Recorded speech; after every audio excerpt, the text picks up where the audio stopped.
Bueno, quería hablar de otra cosa, pero me parece que este es el momento de introducir otro asunto.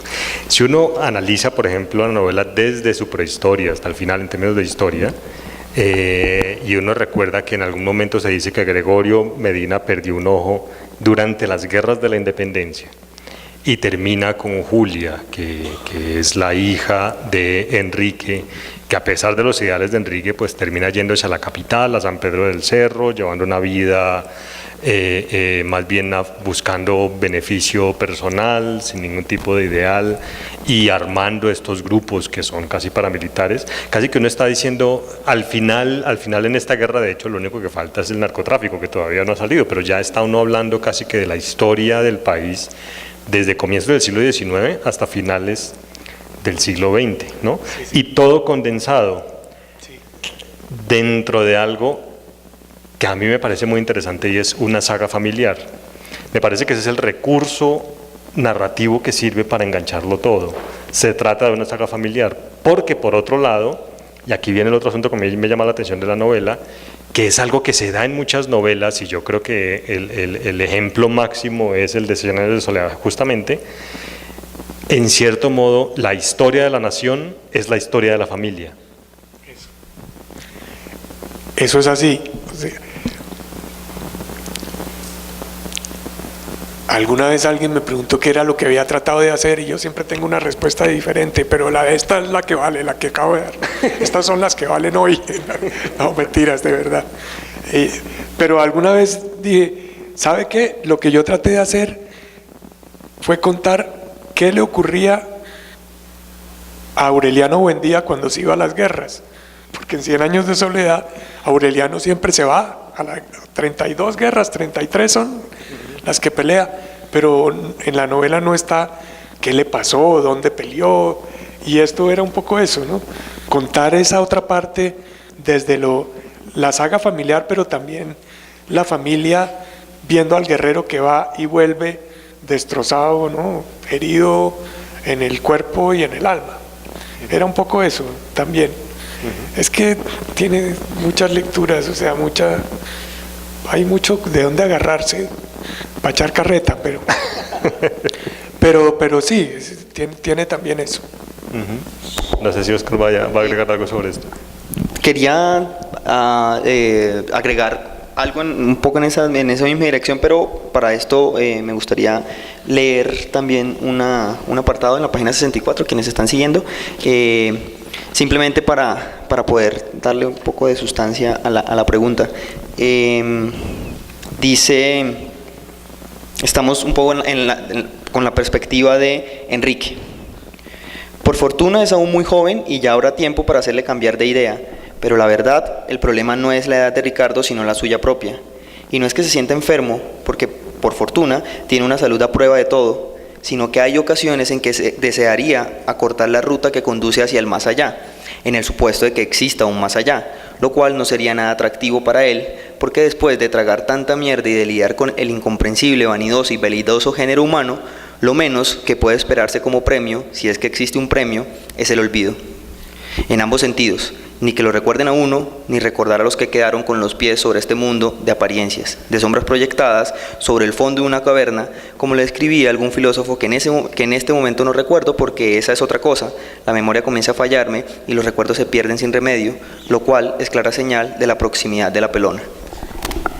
Me parece que en este fragmento entra otro tema que me parece que tiene que ver justamente con esta idea de la familia, con esta idea de la guerra y de la historia, que es la idea del olvido, de la memoria, que también está un poco allí, como no sé cuál sería esa concepción que podría haber detrás de la relación entre la literatura con la memoria, o esta idea de la historia, de contar la historia de una familia. Si además está este elemento irónico por parte de Enrique, que todo el tiempo, que en varios momentos se refiere más a la necesidad del olvido más que a la necesidad de la memoria, es decir, que en varios momentos insiste más en la necesidad de ser olvidado y de olvidar que de ser recordado y recordar, y sin embargo está escribiendo y contando su historia, digamos. Está contándole al nieto.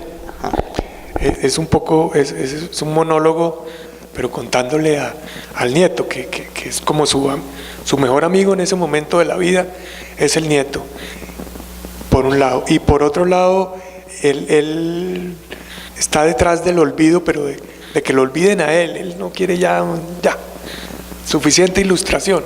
Ya el hombre pues no se pega un tiro porque está el nieto, pero si no estuviera el nieto ya, se hubiera puesto un revólver en el paladar.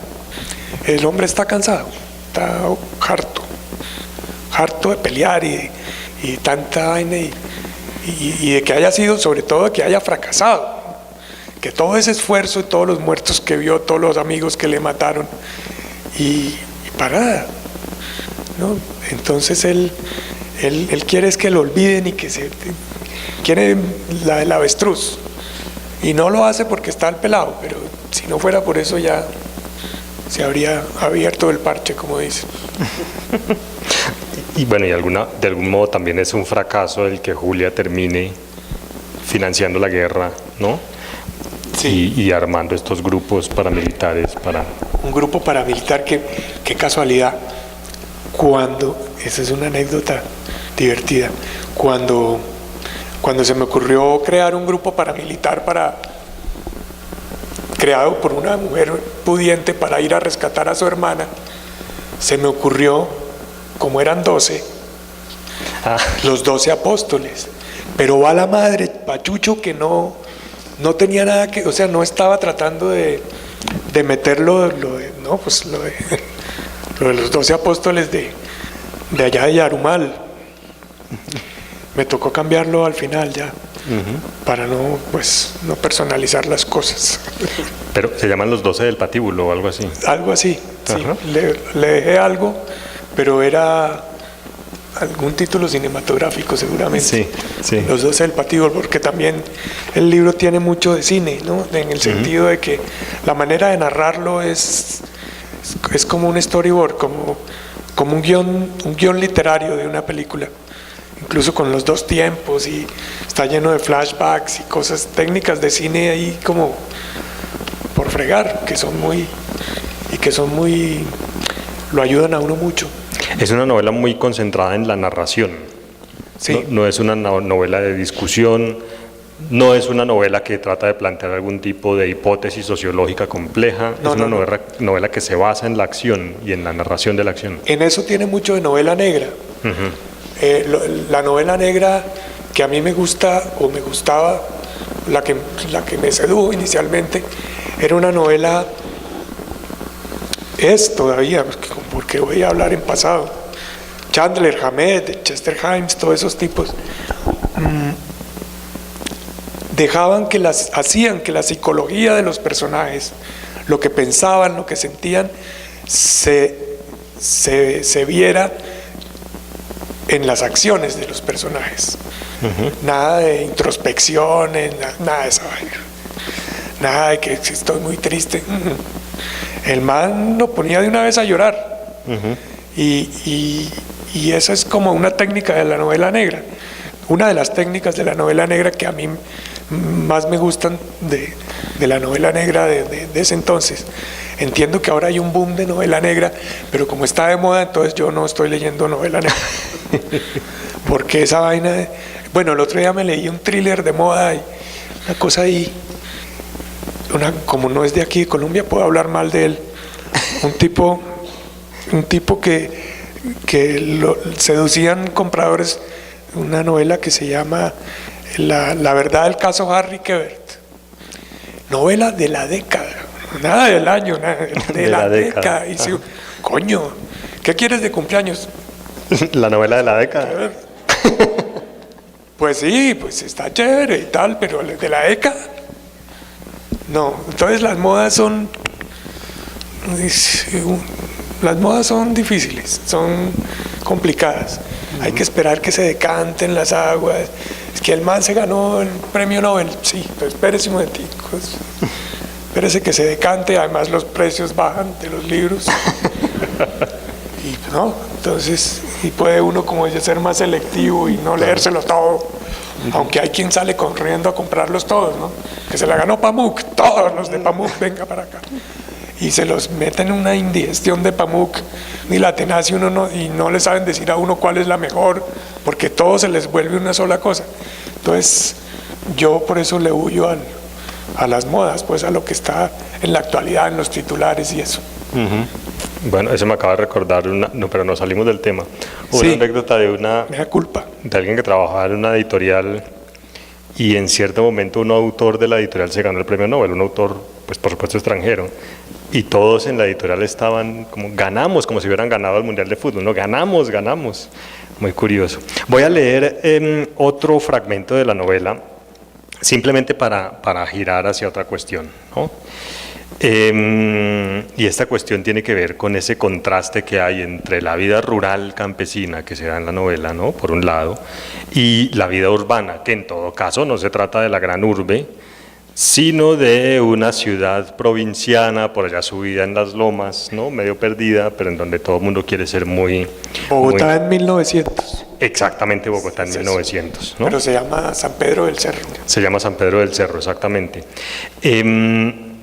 En este momento, bueno, un poco la historia de Ricardo confluye del niño que llega a los 8 años, conduce al hecho de que la tía, una de las hermanas de Julia, la mamá de Ricardo, es secuestrada por uno de los antiguos compañeros del ejército de Enrique, ¿no? Pues que después de que se han desarmado, que han entregado las armas, pues ellos se han dedicado al saqueo y al secuestro y a hacer plata. Entonces, Ricardo es enviado a San Pedro del Cerro a informarle a los 2 hermanos que viven en la capital para conseguir dinero. Ricardo ha vivido por lo menos, ¿cuántos? 5 años más o menos en el campo, ya lleva bastantes años, ya se ha acostumbrado a la vida campesina y llega a la ciudad. Quisiera entonces detenerme en la descripción que hace el narrador de la casa de la mamá, que resulta muy interesante. Estoy hablando del comienzo del capítulo 22 en la página 141 para quienes tengan el libro a la mano. Dice el narrador: la residencia de Aníbal es el otro tío, ¿no? Aníbal es el tío mayor, él ha ido primero a la casa de Aníbal y luego va a donde Julia. Estamos hablando de Ricardo. La residencia de Aníbal le había parecido lujosa, aunque algo en ello le permite deducir que hay muchas otras similares y que el mobiliario de terciopelo y palo de rosa no es algo inusual en las casas de cierta clase acomodada, pues el mayor de sus tíos tiene fama de hombre sencillo, de científico preocupado por asuntos del intelecto más que por las apariencias. Pero esta casa de la periferia, con 2 torres en los flancos de la fachada, está hablando de la casa de la mamá, y en cuyas salas de recibo esperan Peregrino y él ha viajado con Peregrino, que es un antiguo compañero de armas del abuelo, esperan Peregrino y él, escapa a toda su posición previa, no encaja en ninguno de los esquemas mentales de Ricardo, que ha escuchado hablar de las lámparas de cristal de Murano sin nunca ver alguna. Aquí, más de una araña de cristal se refleja sobre pisos enchapados en maderas finas que cada cierto trecho quedan ocultos por tapetes, unos con sofisticados diseños y otros, como el del recibidor donde ahora se encuentran, tan espesos que da grima pisarlos con tanto polvo y barro seco en los zapatos. La verdad, está bastante intimidado por la avalancha de lujo y ostentación que alcanza a ver desde el punto donde se ha quedado sembrado, muy cerca de la puerta, con ganas de dar media vuelta y salir corriendo de allí para dejar de sentirse extraño y evitar el encuentro con esa hermosa señora que ahora desciende por las escaleras de mármol rosado mirándole con extrañada curiosidad y que da la casualidad es su mamá, Julia, la dueña del único perfume de mujer que alguna vez ha sobresaltado su corazón, la belleza que enfundada en una bata de entrecasa hace sonar sus sandalias de tacón bajo contra los escalones mientras extiende sus brazos hacia él, diciendo: pero qué sorpresa, mira el caballero buen mozo en que se ha convertido mi hombrecito, mi niño, cuánto tiempo. Dios mío, Etelvina, ¿por qué no les invitó a sentarse? Por favor, tráiganle a los señores un café. ¿Estás bien? ¿Quieres café? ¿O prefieres un sorbete de curuba? ¿No? ¿Demora entonces? ¿Ya almorzaste? Déjame mirarte. Pero qué brazos tan fuertes, estás muy alto, más alto que el abuelo, me aventajas por una cabeza. Mira, mira qué lindo eres y esos ojos como carbones. Dios mío, eres un Adonis, debes tener a más de una muchacha loca de amor por ti. Voy a saltarme un párrafo y leer otro pedacito porque me parece muy simpático, porque además ironiza toda la descripción. Si bien Ricardo no puede despegar los ojos del rostro de su madre, pareciéndole increíble que entre ella y él exista algún parentesco, Peregrino, el compañero, está hipnotizado por los enormes óleos de las paredes donde se representan escenas protagonizadas por dioses y diosas, o personajes históricos como Salomé, Cleopatra, César y Alejandro, todos ellos muy ligeros de ropas y con sus partes siempre cubiertas por convenientes pliegues de tul.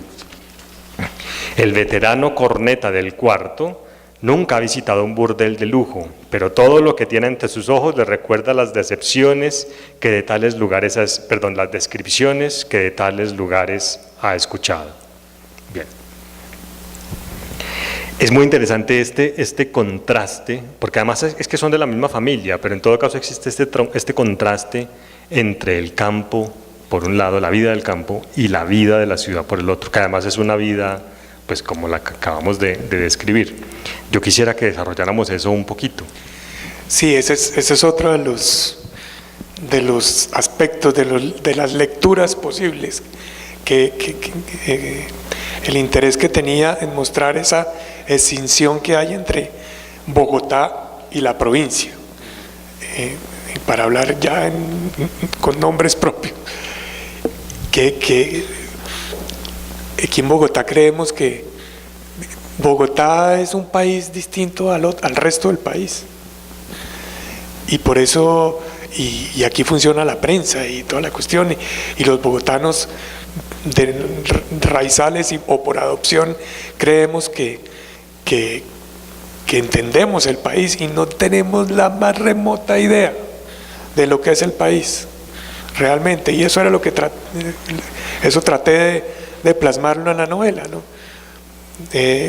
Una ciudad de espaldas a la realidad de un campo que se está muriendo de olvido y de desatención, y pues ¿para qué digo cosas que están en los titulares todavía hoy?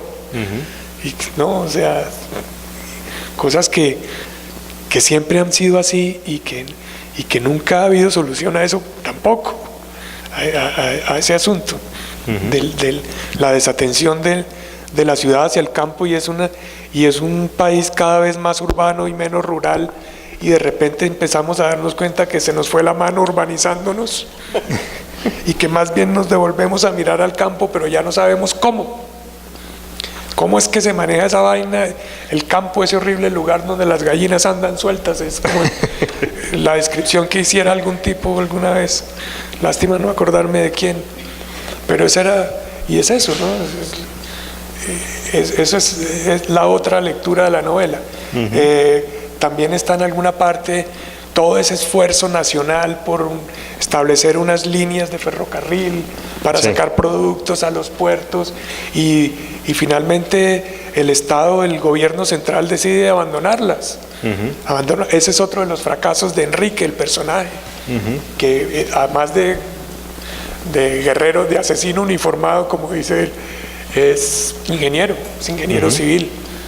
Quiere construir puentes. Lo que hubiera querido en su vida habría sido construir puentes, túneles, pero le tocó la guerra, y cuando por fin puede ejercer la profesión es tirar líneas de ferrocarril que finalmente el gobierno abandona, y se mueren ahí, los rieles se enmohecen. Pero la impresión que queda, y eso resulta muy interesante de la novela, es precisamente que este abandono se debe a que aparentemente no, de hecho, la ciudad y el campo van a ritmos diferentes. El campo va a caballo, el campo implica cierta forma de vida, mientras que la ciudad está entregada a ciertas formas de placer. A mí me divierte mucho, me parece muy interesante la descripción de los cuadros, ¿no? O sea, cierto tipo de placer representado en cuadros de dioses y diosas, Salomé, Cleopatra, César. Es un poco la descripción del arte prerrafaelita, ¿no? Exacto. Que era el arte en boga en el siglo XIX. Pero en este caso con cierto toque mojigato, ¿no? O sea, las partes cubiertas con tules. No, es que eso es puro prerrafaelita. Venus así, pero tapada. La mejor parte, una telita y una cintica. Eso es puro prerrafaelita. Pero entonces resulta interesante notar eso. La ciudad y el campo van a ritmos completamente diferentes. Sí. Pero la ciudad siempre lleva las de ganar. La ciudad está decidiendo sobre qué es lo que pasa en el campo. Y si decide que no se construyen más ferrocarriles o que se abandonan, pues simplemente se abandonan. Sí, porque normalmente la ciudad mira para otro lado.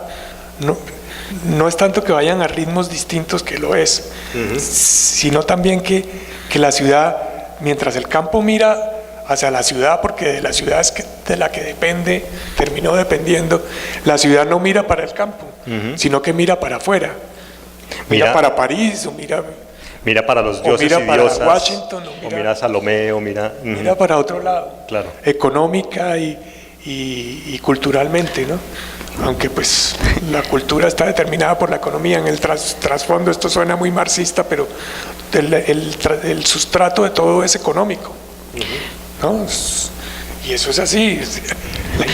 Pero incluso la diferencia es todavía más radical, si se quiere, porque también pareciera ser que la ciudad está ya más domesticada en términos de las posibilidades de subversión. Voy a leer aquí un parrafito que aparece en la 190 más adelante, y donde se cierra un poco la transformación, o donde se termina de conformar la visión de Ricardo de la capital, después de que lleva varios días ahí, y no solo ha empezado a aburrirse, sino que ha empezado a desencantarse.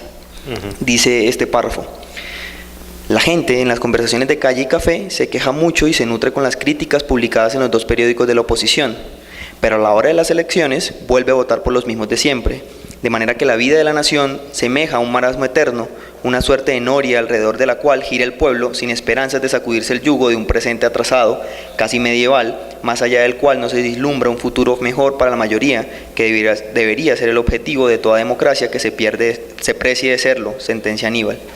El recuerdo muy próximo de las guerras del pasado, que tan amargas lecciones dejó en todas y cada una de las familias, ataja la posibilidad de alzarse en armas para revertir la tendencia.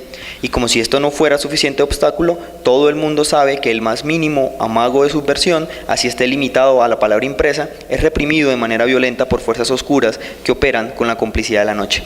Esta es la visión de Aníbal, pero Aníbal es la visión que oye Ricardo, o que Ricardo va buscando explicaciones para esta sensación de aquí la gente está como domesticada, no entiendo, y esta es una de las respuestas de Aníbal que pareciera ser la que más termina aceptando al final Ricardo. O sea, la cosa es todavía mucho más, esa diferencia no es solamente en estos términos de ritmos y de perspectivas históricas y culturales distintas, sino también hay una suerte de domesticación que es necesaria para que la ciudad funcione y que en el campo no está, digamos. Sí, la ciudad es mucho más fácil ejercer control militar sobre la ciudad. Desde el punto de vista de la táctica y de la estrategia militar, una ciudad es fácilmente controlable. Se trata de tapar unas salidas y la trampa. Y soltar unos tipos ahí, unos de civil, para que vayan parando oreja, o más actualmente chuzando, ¿no? Chuzando mails, y ya, es mucho más controlable. Eso es un poco también lo que trataba de decir. Bueno, ya un poco llegando al final para que podamos, pues, para Rafael, pues, tener conversación con el público. Yo quisiera hacer una pregunta que es un poco accidental, creo que es doble la pregunta, ¿no? Es un poco accidental, pero también me intriga. ¿Hay cierta pasión por los caballos en la novela? Toda.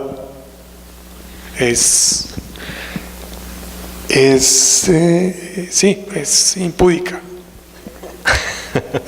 A mí los caballos pues a todo el mundo, casi todo el mundo le gustan los caballos. Decir a mí me gustan los caballos es como, ay, a mí me gustan los niños. Pues a quién no, idiota, ¿no?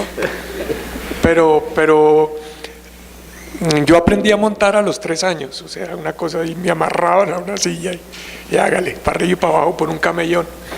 Y los caballos siempre han sido una constante. Si yo les cuento que mi primera palabra no fue mamá ni papá, sino caballo, pues seguramente no me van a creer, pero así fue. Pues una cosa ahí como a los 2 años. Pero lo que quería decir era caballo. y los caballos siempre han sido como parte de mi familia. Nunca he tenido caballo. O sea, pues mi padre no tenía medios, pero siempre tuve la suerte de estar cerca de donde había caballos y de montar, y he tenido varios amigos de 4 patas a lo largo de la vida, varios. Y entonces se me ocurrió que para la cosa lúdica que debe tener toda novela y que pretende seducir, pues caballos, que es un tema que conozco, y uno escribe lo que es, y yo soy jinete, entonces jinete, no puedo tomar tinto mientras monto, ¿no? O sea, no soy ese tipo de jinete, soy otro tipo de jinete, un poco más recochero. Y hablando de caballos, el caballo de Ricardo se llama Borodino. Sí. ¿Es por lo que pienso o...? Sí, la batalla de Borodino. La batalla de Borodino. Normalmente, no solamente en esa novela, sino en otras, le pongo a los caballos nombres de batallas porque son caballos o de generales, de pura vergada. Si es un general ahí en Vuelvan Caras Carajo hay un caballo, creo que le puse Murat, que era el comandante de la caballería napoleónica. Ajá. Una bestia. Pero entonces sí, mucho más inteligente el caballo que sale ahí que el general Murat. Y así, entonces, sí, lo de los caballos es definitivamente una constante, hasta el punto que me encargaron un libro preguntándome para que explicara en un libro por qué los caballos en mis libros. Era un proyecto ahí a 4 manos que se complicó porque finalmente las otras 2 manos se sobreactuaron y se pasaron y el libro, que es buenísimo por cierto, se llama Este caballero a caballo, lo publicó Planeta, el autor es Eduardo Peláez, era una parte del libro y yo era la otra parte, pero él se sobreactuó y yo entregué lo que me pidieron. Y ese libro está por salir, creo que el segundo semestre de este año. Se llama Ciertas personas de 4 patas. Pero entonces el nombre de Borodino viene es por las batallas napoleónicas, porque es que a mí el nombre de Borodino me evoca la descripción de la batalla de Borodino por Tolstoy. ¿Hubo algún tipo de...? Sí, claro, claro. Borodino es por ambas fuentes, por Tolstoy y por la batalla de Borodino, que fue tremenda, porque fue anterior a la gran retirada aquella, ¿no? Y si ve relaciones entre la manera de ver la guerra que tiene en la novela y la manera en que Tolstoy ve la guerra, por ejemplo en Guerra y Paz.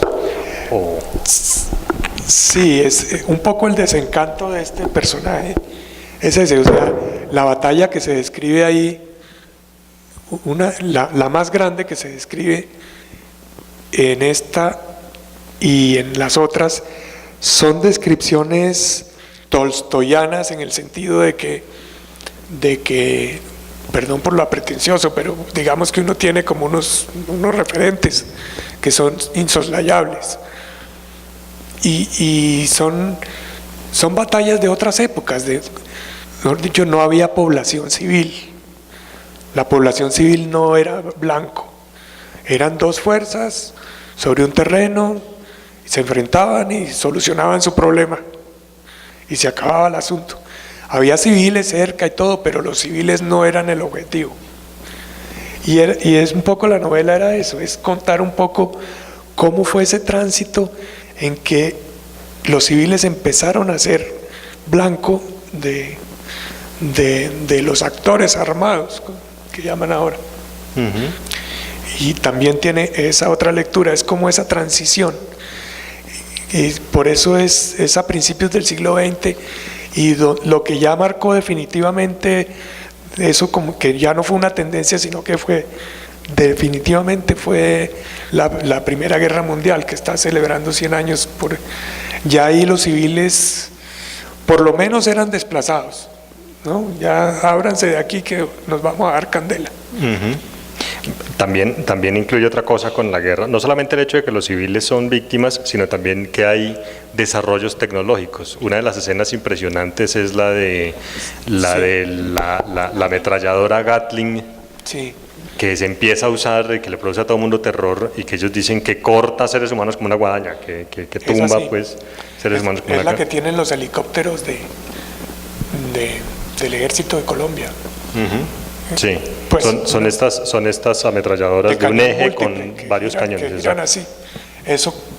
Eso corta palos así, como de 15 centímetros de diámetro, como si fuera hierba.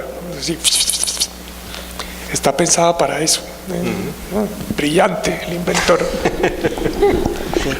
Pero continuando con el tono de las preguntas y también como dos preguntas ahí para terminar, me parece interesante, o podría resultar interesante pensar, por un lado, en la portada del libro.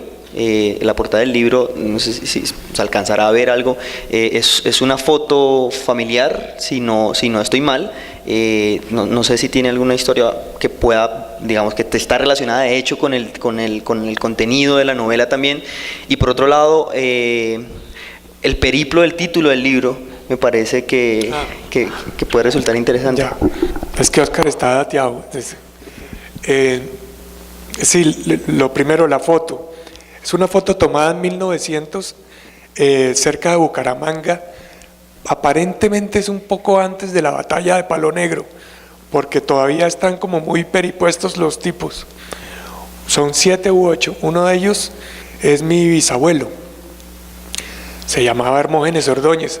Era odontólogo y un poco en él se basa el personaje del ingeniero Arce, que este señor criaba caballos y porque la odontología como que no, y la guerra también le impidió ejercer bien su profesión. Él era de Bucaramanga, le tocó irse para Vélez con su familia después de la guerra de los 1000 días y terminaron aquí en Bogotá. Entonces, una tía mía tiene esa foto en su casa y yo un día le hice foto a la foto para rescatarla, ¿no? Porque se la estaba comiendo la humedad. Y cuando escribí la novela, de repente, ante el reto de encontrar una portada, se me ocurrió que podía ser esa. Y la mostré en la editorial y de una la agarraron. Es una foto de los 1000 días, inédita. Y pues a mí me gusta. Y la otra pregunta era... El título. El título es Tanta sangre vista, es tomado textual de alguna parte de la cosa, pero originalmente la novela yo la puse en Caballería Chusmera, porque era un chiste, es un contrasentido.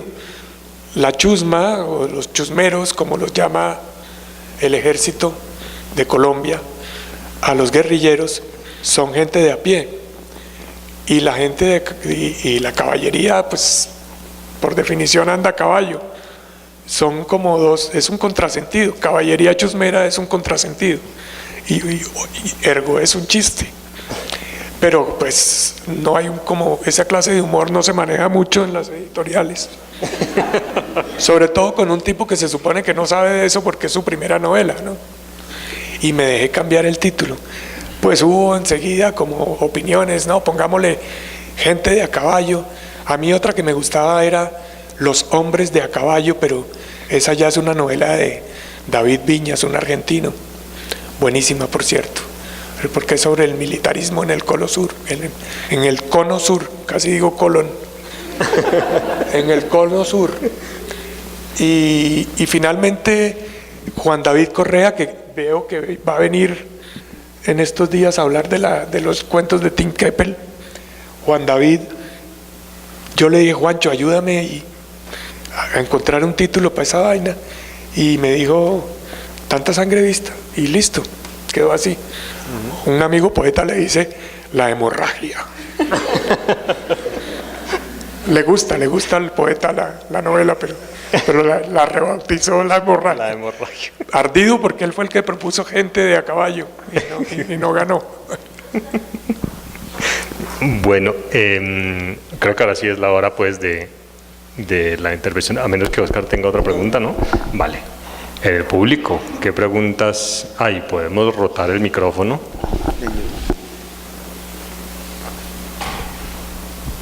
¿Quién está?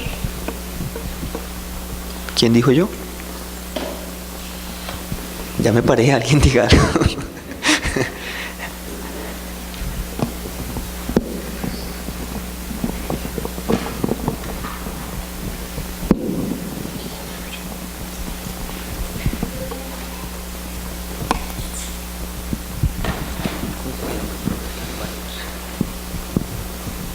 Buenas noches. Buenas noches.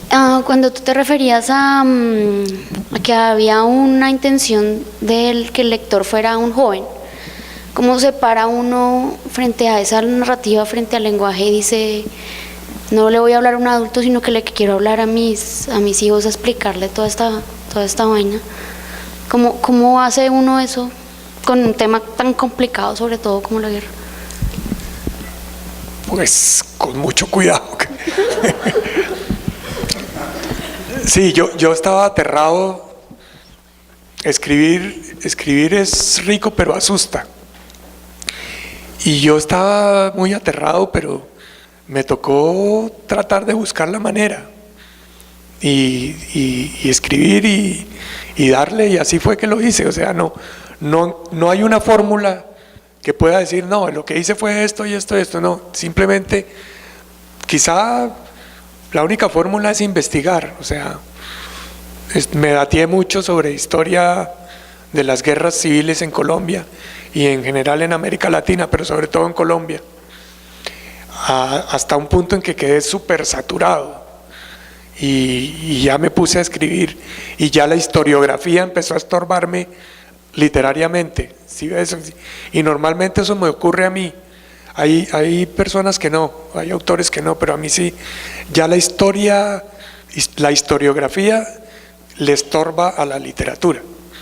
Pero eso fue lo que hice, como tratar de sacar de esas toneladas de documentos Word y fotocopias y libros viejos una historia legible y que fuera una historia del siglo XIX que fuera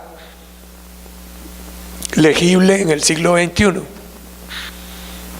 Una pepera, loco, pues, o sea, una novela anacrónica, pero pues ahí salió.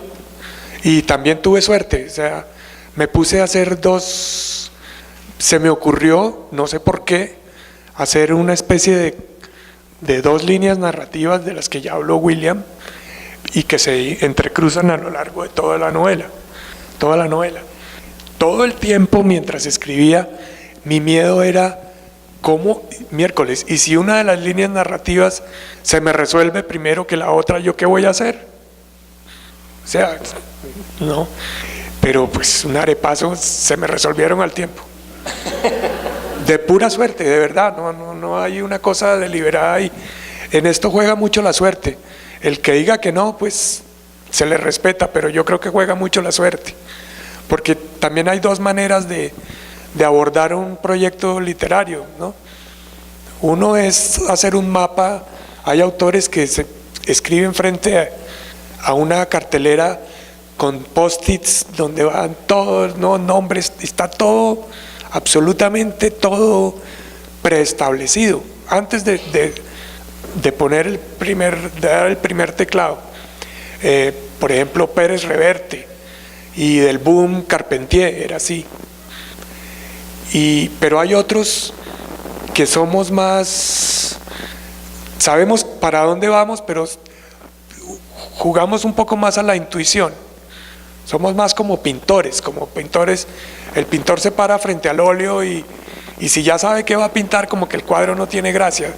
¿Sí me explico? En cambio, si se para y empieza, ahí hay algo, hay como emoción, hay algo que yo creo que es honesto y que la literatura debe ser honesta, y por eso yo prefiero ese método, aunque también me aseguro con los post-its y hago, ¿no? Porque tampoco, ¿qué tal un historiador diciéndole a uno no sea bestia? ¿Cómo se le ocurre decir esta cosa?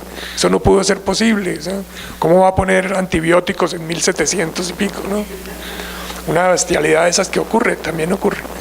Algún novelista por ahí recientemente describe la sabana de Bogotá y habla de los cafetales.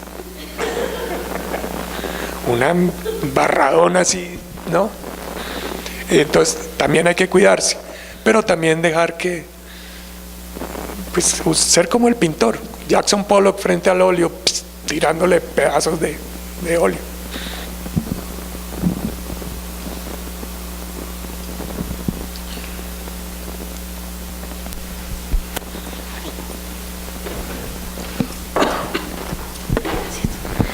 Buenas noches. Pues son como dos cosas concretas. Primero, porque pasar de un oficio como el periodismo, que es un oficio que permite por lo menos que haya algunos lectores, a un oficio como la literatura, que es un oficio en el que sabemos que primero cada vez se acaban más los lectores y segundo la posibilidad de que una novela venda en un país como este y más con temas como la violencia, pues ¿por qué hacer ese tránsito?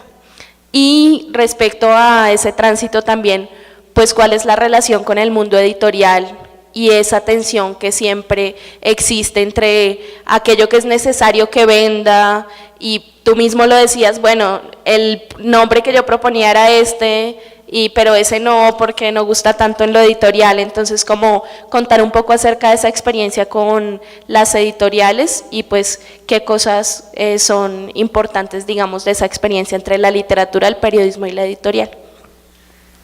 Bueno, la primera parte de la pregunta, o la primera pregunta, ¿por qué dejar el periodismo y pasarse a ser novelista? Pues porque por puro romanticismo, porque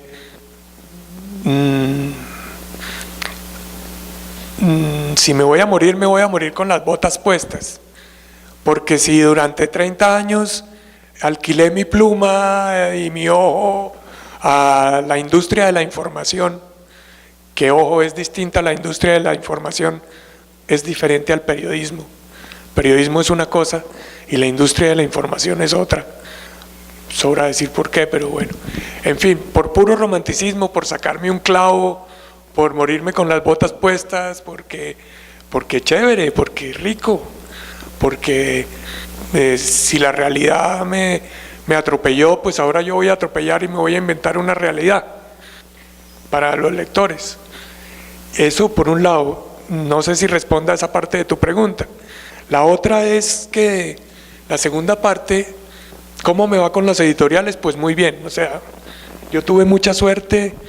La novela esta, que era un bestseller familiar, un PDF impreso en Auros, que leyeron los allegados y ya, yo ya estaba conforme con eso y era buena.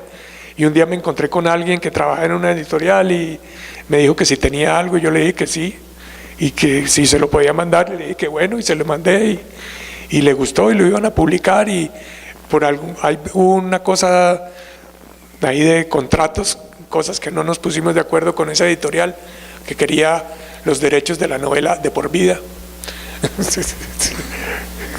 Son descarados algunos, pero bueno. Entonces me fui para Alfaguara. Alfaguara, un poeta amigo, pues voy a decir quién fue, Darío Jaramillo Agudelo, la leyó, le fascinó, le gustó mucho. Yo soy amigo de él porque fui su alumno de economía en la universidad, y el poeta es economista, ¿sí? y yo casi también. Y entonces él la llevó a Pilar Reyes, a la Alfaguara, y les gustó y la publicaron. Y después vinieron otras dos que publicó Pretextos de España, porque Alfaguara se demoró mucho en decirme, sí, vamos a hacer algo con ella. Ellos juegan un poco, las editoriales juegan un poco con el afán de uno de publicar, ¿no? Y yo tuve la suerte de que en ese momento la segunda novela tenía, que es esta, Vuelvan caras carajo, que es sobre la caballería del Ejército Libertador, sobre la campaña libertadora. Tuve la suerte de conocer un editor español que le gustó la novela y la publicó. Y así, y la tercera también. Y luego volví a Alfaguara y ahí sí me trataron con cariño y se pusieron las pilas y me daban respuestas oportunas y rápidas, ¿no? Porque pues uno deja un libro y pasan las semanas y los meses, y la concepción que tienen las editoriales del tiempo se parece un poco a la concepción del tiempo de Ho Chi Minh, ¿no? Guerra popular prolongada, ¿no? Manuel Marulanda, es una cosa, o sea, para uno, y uno quiere, la joda es ya, ¿no? Para ellos no, ellos manejan los tiempos diferentes. Bueno, y las editoriales se parecen a eso, usan la táctica de la guerra popular prolongada, y yo no, pues yo tengo prisa, tengo cierta prisa además, en los últimos años.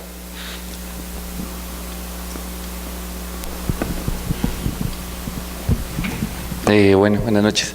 Pues, bueno, tengo varias preguntas.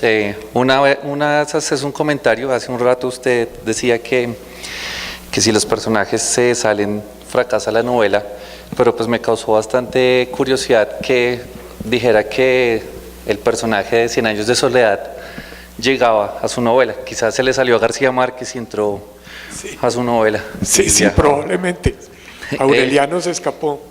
Sí, mi pregunta, en los apartes biográficos que hay de usted está el asunto de la fotografía, y durante todo el libro se nota el asunto del olvido, y decía la frase, decía usted: como nación hemos fracasado en el perdón.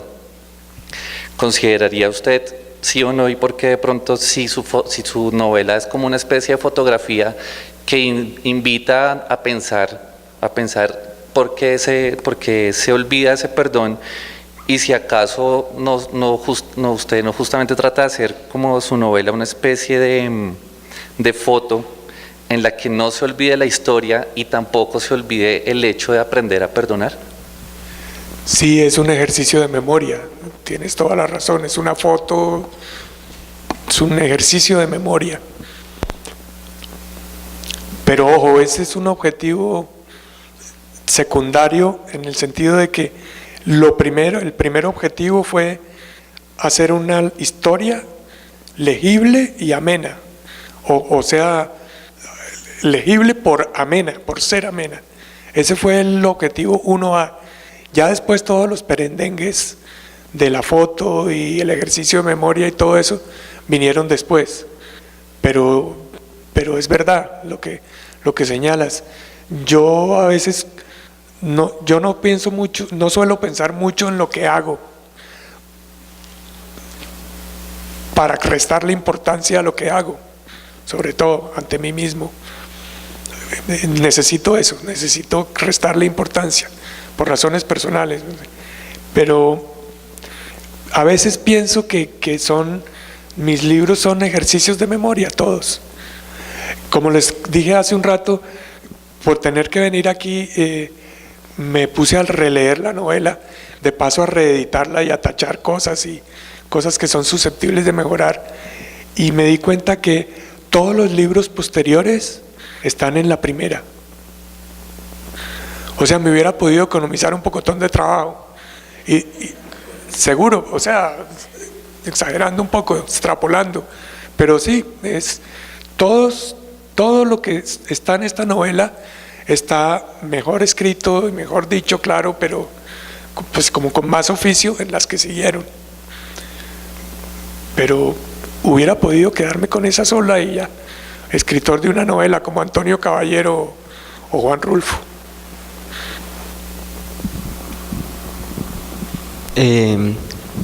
Ya son las 8 de la noche, yo me cruzo por acá. Agradecerles a ustedes que nos hayan acompañado, reiterar que estamos muy contentos con ustedes, estamos muy contentos de ver caras que han estado desde el año pasado, y pues esperamos que nos sigamos viendo y que las caras sigan viniendo y sigamos conversando. Bueno, muchas gracias a Rafael Baena. Gracias. Son muy amables, de verdad.